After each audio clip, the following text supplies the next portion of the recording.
2024 लोकसभा चुनावों में जहां बीजेपी को झटका लगा है, तो वहीं दूसरी ओर नागपुर लोकसभा सीट से बीजेपी के नेता और केंद्रीय मंत्री नितिन गडकरी बढ़त बनाए हुए हैं। वे 70,000 वोटों से आगे हैं। नितिन गडकरी कांग्रेस के कैंडिडेट विकास ठाकरे से काफी आगे चल रहे हैं। नागपुर से उनकी जीत निश्चित मानी जा रही है। ऐसे में जब बीजेपी को अपने बूते पर स्पष्ट बहुमत नहीं मिल रहा है, तब क्या नितिन गडकरी प्रधानमंत्री बन सकते हैं?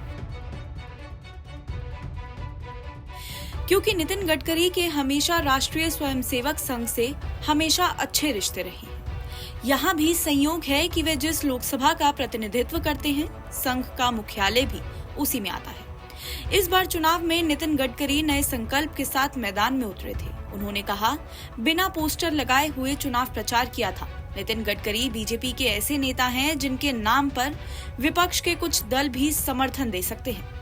महाराष्ट्र से पीएम बनाए जाने की शर्त शिवसेना यूबीटी भी साथ आ सकती थी। ऐसा करके संघ और बीजेपी शरद पवार की संभावित गुगली को बेकार कर सकती है। शिवसेना यूबीटी नेता संजय राउत ने चुनावों के बाद देवेंद्र फडणवीस को नितिन गडकरी के जरिए ही निशाने पर लिया था।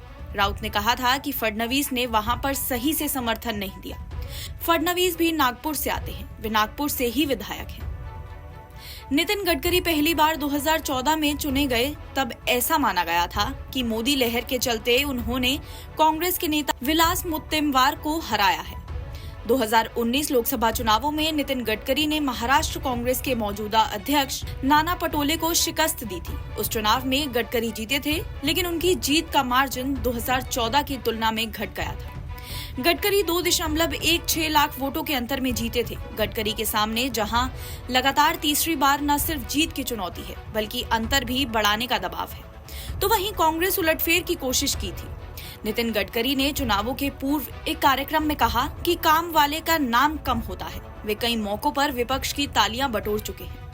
नितिन गडकरी बीजेपी के उन नेताओं में शामिल हैं जिनका मुरीद विपक्ष भी है। विपक्ष के कई नेता खुले तौर पर नितिन गडकरी की तारीफ कर चुके हैं। नितिन गडकरी अपनी साफ गोई के लिए जाने जाते हैं। विपक्ष उनके कद को कम करने को लेकर विपक्ष पर निशाना साधता आया है।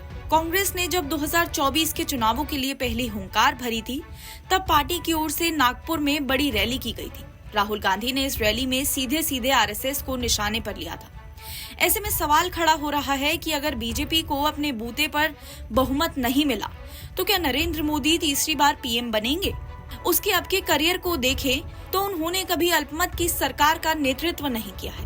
ऐसे में चर्चा सामने आ रही है कि लोकसभा चुनावों के परिणामों में अपेक्षित नंबर नहीं मिलने पर आरएसएस चिंतित और मंथन की मुद्रा में आ गया है। सिर्फ आरएसएस सक्रिय नहीं हुआ है, बल्कि महाराष्ट्र में शरद पवार के भी एक्टिव होने की बात कही जा रही है।